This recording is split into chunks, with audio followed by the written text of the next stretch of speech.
आज हम गणित का अध्याय 3 शुरू करेंगे।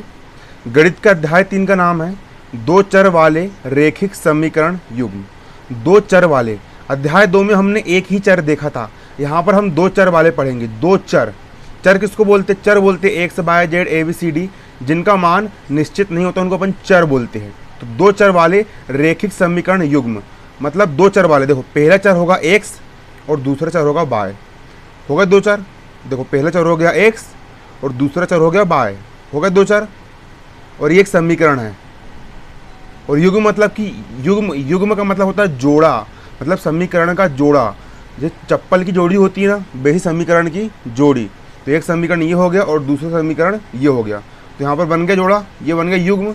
तो देखो दो चर एक्स और वाई में रैखिक समीकरण युग्म का व्यापक रूप, ये व्यापक रूप होता है। क्या होता है? ये व्यापक रूप होता है। दो चर, पहला चर हो गया एक्स और दूसरा चर हो गया वाई, दो चर एक्स और वाई में रैखिक समीकरण युग्म का व्यापक रूप। दो चर, पहला चर हो गया एक्स और दूसरा चर हो गया वाई, इन दो चर में रैखिक समीकरण युग्म का व्यापक रूप ये होता है a1 x धन b1 y धन c1। देखो पहला समीकरण क्या होगा? पहला समीकरण होगा a1 x धन b1 y धन c1 बराबर 0। a1 x धन b1 y धन c1 बराबर 0। यहाँ पर दो चर कौन कौन से? पहला चर हो गया x और दूसरा चर हो गया y। और a1 b1 c1 ये कोई भी संख्या है, मतलब कि यहाँ पर a1 की जगह 5 लिखा हो सकता है, b1 की जगह 4 लिखा हो सकता है और c1 की जगह 6 कुछ भी लिखा हो सकता है, कोई भी संख्या लिखी हो सकती है।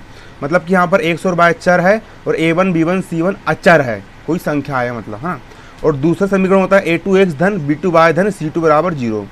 पहला होता है a1x धन b1 y धन c1 बराबर 0 और दूसरा होता है a2x धन b2 y धन c2 बराबर 0, है ना। ये विकल्प में आ सकते हैं, इनको अच्छे से याद कर लेना। अब देखिए यहाँ पर a1 b1 c1 और a2 b2 c2 वास्तविक संख्या है। a1 हो गया, b1 हो गया, c1, यहाँ पर कोई भी संख्या लिखी हो सकती है। a2 b2 c2 के स्थान पर भी कोई भी संख्या लिखी हो सकती है। ठीक है, वास्तविक संख्या है। और x और y क्या है? यहाँ पर x और y चर है। x और y यहाँ पर क्या है? x और y यहाँ पर हमारे चर है। x और y यहाँ पर हमारे क्या है? चर है। यहाँ पर आपको एक चीज़ और बारीकी देखना है। अब देखिए, इसका हम एक एक सवाल करेंगे, हर एक सवाल करवाऊंगा मैं आपको, चिंता मत कीजिए। पूरे सवाल करवाऊंगा, वो पूरे फ्री करवाऊंगा, फ्री कोचिंग है ना। अब कहीं जाने की जरूरत नहीं है। देखो क्या होता है, आपको पता है रेखा, रेखा किसको बोलते हैं? जैसे कि ये एक रेखा है और ये भी एक क्या है? ये भी एक रेखा है। देखो एक तल में यदि दो रेखाएं दी हो, ये एक तल है, एक तल में कितनी रेखाएं दी हो? दो रेखाएं दी हो, तो केवल निम्न ही एक ही संभावना हो सकती है। अगर दो रेखाएं है ना, तो वो दो रेखाएं दो क्या क्या क्या क्या क्या हो सकती है? पहली बात तो ये हो सकता है, अगर दो रेखाएं है तो ये हो सकता है कि दोनों रेखाएं एक दूसरे को किसी बिंदु पर काट सकती है। और आपको समझ में, पहली कंडीशन ये हो सकती है कि दोनों रेखाएं एक बिंदु पर प्रतिच्छेद करती है। पहली रेखा ये हो गई, दूसरी रेखा ये हो गई, दोनों रेखाएं एक दूसरे को इस बिंदु पर क्या करेगी? प्रतिच्छेद करेगी। या फिर ऐसा भी हो सकता है कि दोनों रेखाएं प्रतिच्छेद नहीं करती, अर्थात समांतर होती है। जो रेखा एक दूसरे को काटती है उनको अपन प्रतिच्छेदी रेखाएं बोलती है, क्योंकि ये प्रतिच्छेद कर रही है एक दूसरे को। प्रतिच्छेद का मतलब होता है काटना।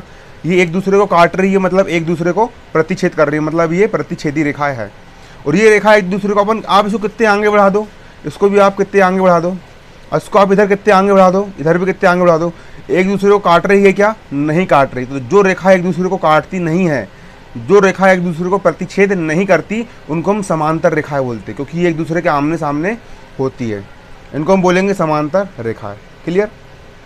यह एक कंडीशन ही हो सकती है कि दोनों रेखाएं संपाती। संपाती का मतलब होता है कि ये दोनों रेखा एक के ऊपर एक आ जाएगी, ये रेखा हो गई और उसी के ऊपर अगली रेखा भी आ गई, मतलब दोनों रेखा एक के ऊपर एक आ जाती है, तो उसको हम बोलते हैं संपाती रेखाएं। वे रेखा जो एक के ऊपर एक होगी उसको अपन बोलेंगे संपाती रेखाएं। एक कंडीशन ये हो सकती है। या फिर दोनों रेखाएं समांतर रेखाएं हो सकती है, समांतर रेखाएं हो सकती है, या फिर दोनों रेखाएं एक दूसरे को किसी बिंदु पर प्रतिच्छेद कर सकती है। ये कंडीशन होती है।